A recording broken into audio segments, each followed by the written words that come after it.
Saravá a todos, sejam todos bem-vindos a mais um estudo desta parte que eu chamei de Direito de Umbanda, que eu trago assuntos jurídicos, né, que são, na verdade, experiências que nós temos dentro do terreiro e muitas vezes nós não temos orientações.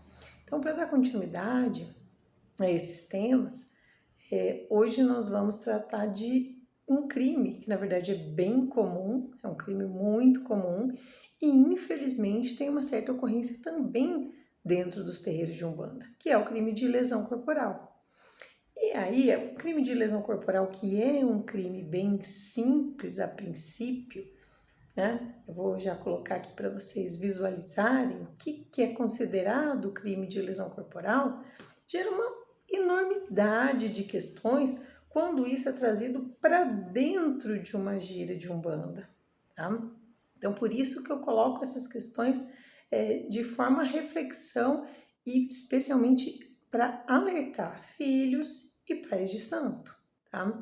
Então, o crime de lesão corporal é o crime que tem como tipo, conduta típica ou tipo penal descrito ofender a integridade corporal ou a saúde de outrem. Então, pena de detenção de 3 meses a 1 ano. É um crime de lesão de pena relativamente baixa, né? 3 meses a 1 ano de detenção é um crime que literalmente não se vai preso, tá? Mas aí existem as outras figuras, que é a lesão grave e a gravíssima, tá? Então, o caput, que é esse que eu acabei de ler, está definindo as lesões que são leves, ou seja, por exclusão. As lesões graves, vou bem sucintamente, porque o objetivo aqui não é ficar explicando cada uma delas, tá? A lesão grave acontece no parágrafo 1º, quando resulta incapacidade para as ocupações habituais por mais de 30 dias, tá? Quando resulta perigo de vida, na verdade é perigo de morte, debilidade permanente de membro, sentido ou função ou aceleração de parto. Nesse caso, a pena é de 1 a 5 anos, tá? E nós temos ainda no parágrafo 2º os casos de lesões gravíssimas, que são aqueles em que resulta incapacidade permanente para o trabalho, enfermidade incurável, perda ou inutilização de membro, sentido ou função, uma deformidade permanente ou que resulta aborto. Nesse caso, a pena de 2 a 8 anos. No parágrafo 3º, ainda tem os casos em que a lesão resulta morte, que tem uma pena de 4 a 12. Também não vou explicar, que o objetivo aqui não é explicar o que é uma lesão seguida de morte, tá? E depois são trazidas figuras correlatas, né? Que é a diminuição de pena da lesão corporal, né? Se ela foi cometida por motivo de relevante valor moral ou social, ou sob domínio de violenta emoção, tá? No parágrafo 5º, ainda algumas causas, né, como o juiz pode deixar de aplicar pena em alguns casos. No parágrafo 6º, a lesão culposa. E no parágrafo 7º, tem os aumentos de pena, tá? No 9º e seguintes, são trazidos os casos de lesão corporal decorrente de violência doméstica, que eu não vou tratar deles também agora, tá? Especialmente no parágrafo 13º, que é a lesão corporal em razão da condição de mulher, tá? Então, o que o artigo da lesão corporal ele nos traz? Que qualquer tipo de ofensa, então não se trata só da integridade física, ou seja, não é qualquer alteração anatômica ao corpo humano. Fraturas, escoriações, cortes, claro, né? Mas também qualquer alteração da saúde, né? Existem provocações que podem resultar danos psicológicos, fisiológicos, né? Por exemplo, como a gente viu ali, o aborto pode ser gerado de um fator de uma violência que pode gerar um aborto, causas de estresse, né, ou de agressão, às vezes física, mesmo verbal, tá? A simples dor física não caracteriza lesão corporal, porque o crime de lesão corporal é um crime material, ou seja, ele precisa deixar marcas, né? Precisa deixar resto visível no mundo material para se tratar desse crime. Senão, possivelmente, vou ter uma outra figura que é a contravenção da vias de fato, tá? Que é quando não deixa marca, não deixa, né, nenhuma corte, hematoma, né, essa lesão, tá? E aí nós vamos para as observações, porque se o crime é simples, tá? Existem as situações, como eu já mencionei, nas cirurgias espirituais, que existe um limite, e eu falei disso. Por que existe um limite do consentimento? Eu posso consentir em uma cirurgia espiritual, mesmo que ela tenha um corte ou que ela seja invasiva. O consentimento do ofendido exclui qualquer tipo de crime. Mas eu posso consentir até um certo limite. Por quê? As lesões leves, as figuras que a gente viu no caput, elas só se procedem, o processo, a ação, só inicia se a vítima representar. Então, se ela consente, ela fala, não, eu quero, né, fazer cirurgia espiritual, se fizer um corte, se fizer alguma coisa, eu vou consentir. Então, não haveria crime por razão do consentimento. Mas se essa cirurgia espiritual resultar em alguma das figuras do parágrafo 2º ou do 3º, aquela deformidade permanente, perda de membro, sentido, função, né? Se tiver qualquer daquelas figuras, a cirurgia espiritual entra como crime, mesmo que a pessoa consenta. Ela não pode consentir em lesão corporal grave ou gravíssima. Entendem quais são os limites do consentimento? Lembrando, gente, que assim, foi o meu ponto de vista jurídico, meu aconselhamento, que as cirurgias espirituais, mesmo no caso de consentimento do ofendido, quando as cirurgias envolvem procedimentos invasivos, procedimentos que cortam, que fazem, né, esse tipo de coisa, isso ainda assim seria ilegal, porque está entrando na esfera do médico. Li com vocês a lei, tem uma lei específica que fala do que é privativo ser feito pelo médico. Então, ainda assim, mesmo que não restem lesões graves ou gravíssimas, se houver qualquer tipo de procedimento invasivo, como cortes, por exemplo, né, ainda assim restaria o crime de exercício ilegal da medicina. Então, são circunstâncias muito delicadas, tá? Qual é o problema para nós dentro da Umbanda? Você fala, nossa, mas existe lesão corporal na Umbanda? Nós vamos para várias situações. Primeiro, eu posso ter agressão entre membros da corrente, isso é crime. Ah, mas aconteceu durante a gira, teve uma discussão, um filho sentou a mão no outro, tá? É crime de lesão corporal. Mesmo que ele aconteça dentro do âmbito religioso, isso não é liberdade religiosa, porque não faz parte do culto, do ritual religioso de Umbanda, um filho bater no outro. Então, obviamente, que o filho vai e deve fazer o boletim de ocorrência, né, contra o outro, e o pai de santo deve tomar providência contra os dois, porque isso não é uma conduta que deva acontecer dentro de uma casa de santo, né? Onde já se viu? O pai de santo é obrigado, então, inclusive, a falar, não, se vocês não fizerem, eu vou fazer um boletim de ocorrência aqui por agressão, porque essa conduta, e se for o caso, até expulsar, né, os filhos do terreiro, porque isso é uma conduta grave e inadmissível, tá? Uma outra figura é da agressão do pai de santo. Gente, nossa casa, graças a Deus, nós temos, assim, um ambiente muito saudável, muito seguro, né, em relação a todas essas coisas que a gente está tratando, mas eu trato para vocês esclarecerem, porque eu tenho certeza que vocês já viram ou já ouviram falar de pais de santo que agridem, né, os filhos de santo. E isso também é crime. Não há nenhuma justificativa no ritual para um pai de santo agredir um filho, tá? Mas mesmo que pareça ser simples, sempre pode ser complicado. Quando eu me batizei, a avó Maroca, que não era médium, era a entidade chefe da casa, ela deu todas as recomendações, né? A gente teve que ficar 7 dias, se eu não me engano, sem lavar a cabeça, com a cabeça coberta, né? Com o pano de cabeça. Então tinha uma série de recomendações. E ainda a gente, nossa, 7 dias, ai meu Deus, sem lavar a cabeça e tal. Ela falou assim: vocês agradecem que antigamente fazia corte na cabeça. Aí eu fiquei pensando naquilo. Eu falei: não, eu agradeço, com certeza.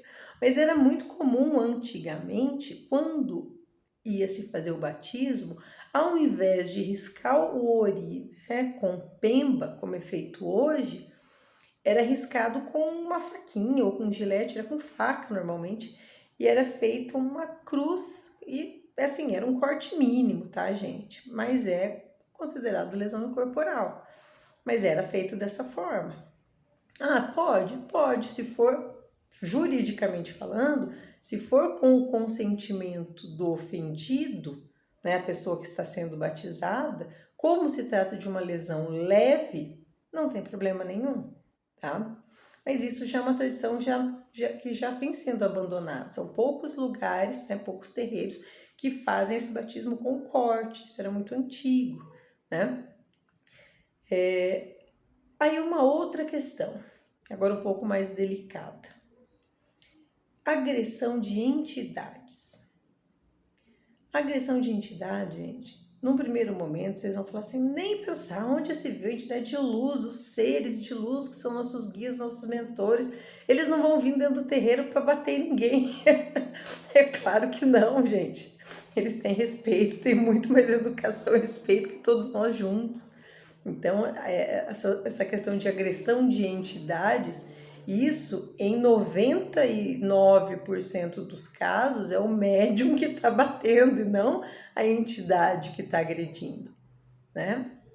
Mas eu vou falar uma coisa para vocês, para gerar polêmica, e não é para fazer, porque senão vocês vão, na nossa casa isso não pode, tem essa regra, mas eu já vi, tá? Entidades sérias, médios mais sérios ainda, então, que a entidade, quando o filho de santo apontava, a entidade dava umas bengaladas na cabeça do filho, tá? E era uma entidade extremamente séria, que eu conheço, confio, médium, nossa senhora, mais ainda, tá? Mas isso, gente, muito antigamente, que as entidades batiam. Então, vocês vão ouvir história dessa, que antigamente as entidades batiam, sim. O filho aprontava, levava a cacetada, né? Caía no chão, levava bengalada, levava safanão, onde já se viu. Tô falando que isso é certo? Não, era a forma que era tratado. As entidades tinham um tratamento, até por causa da expectativa do médium, mais agressiva fisicamente. Era muito comum se ouvir os médiuns mais antigos falando que o guia deu uma surra no fulano. E às vezes essa surra era física, tá? Tinha entidade que vinha e machucava o médium. Machucava feio, tá, gente? Tô falando assim, isso pessoas que frequentaram terreiros muito mais antigos que eu antes de entrar na Umbanda, pessoas da minha família, pessoas próximas que frequentaram um terreiro lá, né, na década de 60, alguns até na década de 50, e que realmente vinham as entidades e machucavam muito os médios, assim, de Exu mascar vidro, né, de roer tem uma história bem doida que o Exu roia os rodapés do lugar onde estava, e assim machucava todo o médium. Eu já vi, né, médium que vinha pombagira e quando a mulher aprontava, a pombagira quando desincorporava, jogava a mulher no chão, ela sempre se machucava o joelho, dava umas pancadas, nada muito grave. Mas, minha pombagira deu uma surra porque eu fiz isso, isso e isso. Então, tinha muito essa cultura, tá? Hoje, nós temos uma outra visão, é mais evoluída sim, tá, gente? Não é que os guias, os guias hoje são mais evoluídos. Não, eles já eram. Mas as limitações e as crendices do médium, mesmo que inconsciente, influenciavam muito as incorporações. E esses casos eram mais comuns. Hoje não, hoje eles são mais raros. Então hoje dificilmente você vai ver um médium sério, que não está passando na frente da entidade, cometer qualquer tipo de agressão, seja com o seu cavalo, ou com algum consulente, muito menos, né? E aí? Mas vamos supor que aconteça. Está lá no terreiro, o médium incorporado e o guia desce o cacete em um consulente. E aí? E aí que é crime? Não, novamente, não faz parte da ritualística de Umbanda qualquer tipo de agressão por parte das entidades, tá? Não faz parte qualquer tipo de agressão. Então, quem que responde a entidade? Não, o médium. O médium responde por crime de lesão corporal, tá? Mas eu tenho casos assim, e temos que ter muito cuidado, porque o terreiro é um lugar onde as pessoas podem se machucar. Não falo isso para apavorar, tá, gente? Mas o terreiro, quem vive um terreiro sabe que é muito fácil, se você não tomar os devidos cuidados. Então, lesões corporais culposas podem acontecer. De esbarrão, de derrubar as coisas, de cair, né? Copo de vidro, quebrar, sabe assim? Então, assim, é um ambiente que tem que ser muito bem cuidado, muito bem cambonado, para que esse tipo de acidente não aconteça, né? Principalmente quando gira, dependendo do médium que está em desenvolvimento que gira, tem que tomar cuidado para ele não cair. Tem médium que cai, eu já vi médium cair, né? Ah, é a entidade? Não, gente. É o médium que cai, ele vai se entregando, e dependendo da forma, tem os que giram de forma mais violenta, eles caem, batem a cabeça, machuca. Eu já levei cabeçada já de pessoa desenvolvendo e a pessoa bateu a cabeça no meu dente. Eu achei que tivesse, sabe assim, cheguei a sentir o sangue, assim. Então, assim, tem que tomar muito cuidado. Quando a pessoa está girando, eu sempre oriento, não fica grudado, não fica em cima. Deixa um espaço para a pessoa girar. Isso é preciso, né? Você fica ali atento só para a pessoa não cair. Não é que você vai ficar colado ali no médio, isso até atrapalha, né? Mas essas agressões, né? Vamos para as agressões e não para os acidentes, né? Essas agressões de entidades, via de regra, são desatinos do médium que passa na frente da entidade. Você vai pegar em outras culturas, talvez o pessoal mais tradicionalista, você ainda vê entidades que dão umas, como diz, umas cabungadas, né? Mas isso não é tão comum hoje em dia e não deve ser feito, porque hoje as leis, gente, eu falo e o vô sempre, eu falo, vô, a gente tem que respeitar as leis dos homens, né? E o vô fala, sim, filho, nós temos que respeitar a lei dos homens também. Então, nós temos o nosso rito, e o nosso rito não pode contrariar a lei que deixa aqui na nossa terra, no mundo material. Nós somos seres materiais, tá? Mas, assim, eu já vi casos tão absurdos de ter, assim, de ver uma entidade bater na outra. Eu já vi em rede social, assim, que veio lá uma Oxum e uma Yansan e uma bateu na outra, as entidades incorporadas. Não, gente, não está incorporado. Você acha que vem duas forças divinas da natureza, uma vai bater na outra? Acha, gente, não, isso é puro desatino do médium. Usa a entidade, ou usa o fato de estar incorporado, na verdade não tá só irradiado, para fazer o que quer e o que bem quer, né? Então, isso não acontece. A entidade, quando vem, eles não vão, às vezes eles são meio duros, às vezes eles são até meio grosseiros, meio rudes, dependendo da entidade que você tem contato, né? Mas não agressivo, a ponto de agredir fisicamente, é crime, tá? E aí eu trouxe para vocês, gente, algumas situações que já são um pouco mais extremas. Um babalorixá teve que explicar para a polícia, né, um ritual que ele fez, porque uma mulher denunciou esse babalorixá às autoridades por iniciar sua filha no candomblé, né? Então a filha foi lá, foi iniciada no candomblé, e a mãe ficou enfurecida e foi lá, denunciou ele, falando que olha, que era mal, que tinha lesão corporal, né? Que tudo mais, falou que tem um ritual, que o ritual, que é esse que eu falei, que é a escarificação, né? São pequenas incisões na pele para oferecer proteção à pessoa. ela foi lá e fez um boletim de ocorrência por lesão corporal, tá? E aí o promotor analisou o caso, ouviu todo mundo, a menina não era menor de idade, frisa-se, porque o menor de idade precisaria de autorização. Então, inclusive o promotor depois justifica, falando que as lesões são, as marcas são praticamente imperceptíveis, né? Então, isso não se trata de lesão corporal a ser punida, tá muito mais para um caso de intolerância religiosa do que para um caso de lesão corporal, tá? Tem um outro caso também, e esse infelizmente aí já traz mais problemas, de uma mãe que permitiu esse mesmo processo de escarificação com a filha de 10 anos de um ritual, tá?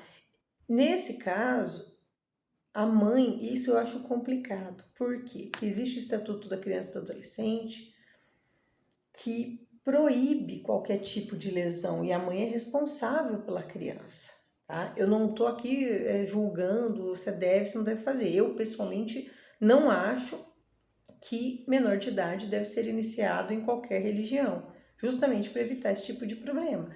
Mas existem muitas nações do candomblé que iniciam filhos novos, né, que iniciam filhos, às vezes até crianças, né, ou seja, antes dos 12 anos. Tá? Eu entendo bem puramente, se houver autorização do responsável, que isso, como a lesão é ínfima, que esse processo, como eu disse, são lesões muito pequenininhas, é só um cortezinho, né, em alguma região do corpo, dependendo do ritual. Então, não chega a ser uma lesão, uma coisa que vai machucar, que vai ferir, que oferece perigo.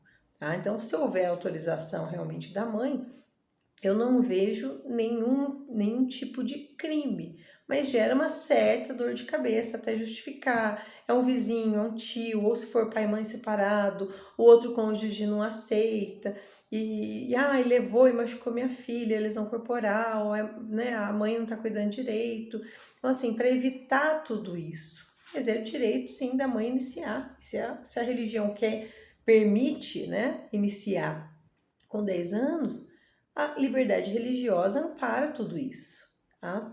Tem um outro caso, e aí, esse é pior, tá, gente? Esse foi no Distrito Federal, depois eu deixo as referências para vocês,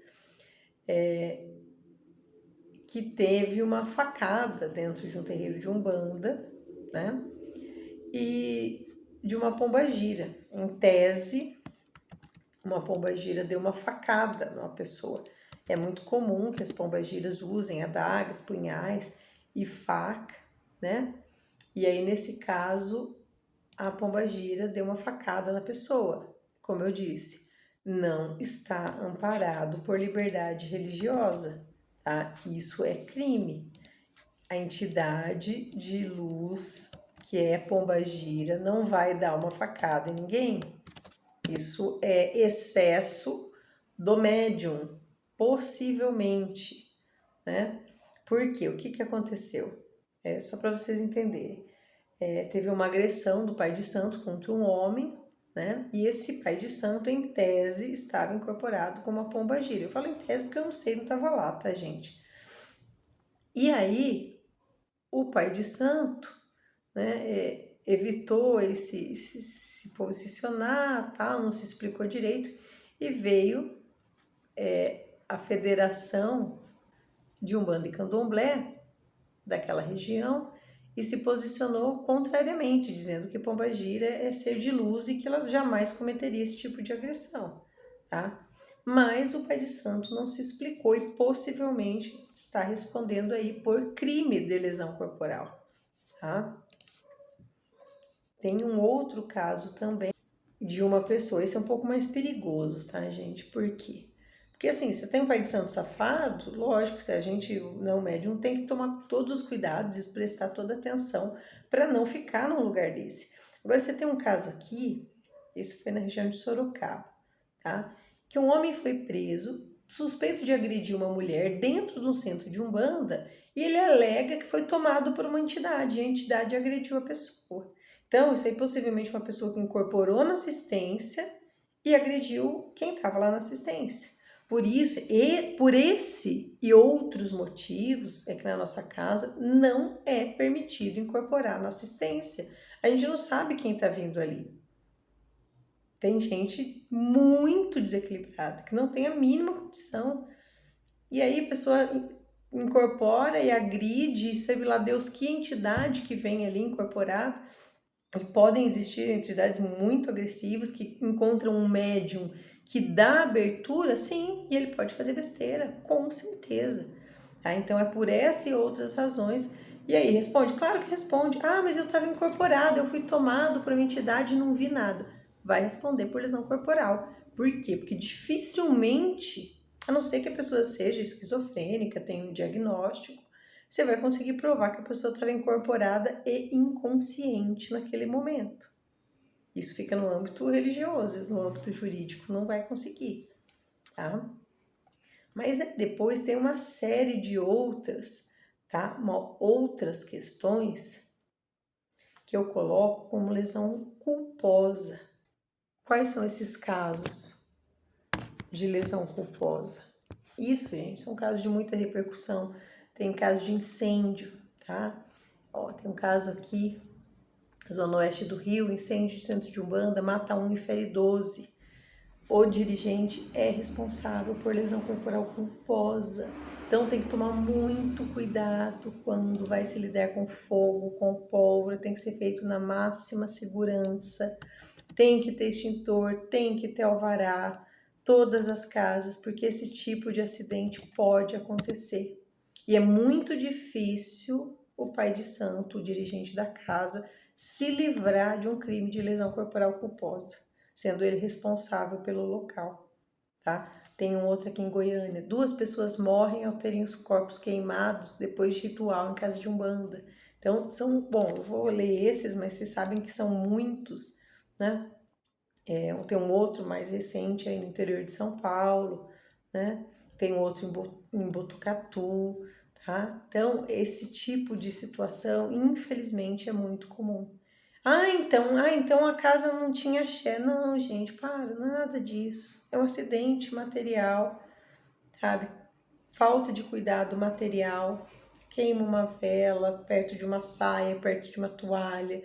Vai manusear pólvora em local às vezes que não deve ou muito apertado. Então nós temos que ter os nossos cuidados materiais porque o dirigente é responsável pelas pessoas que se machucam lá dentro, tá? Normalmente esses casos vão se enquadrar em lesão corporal culposa.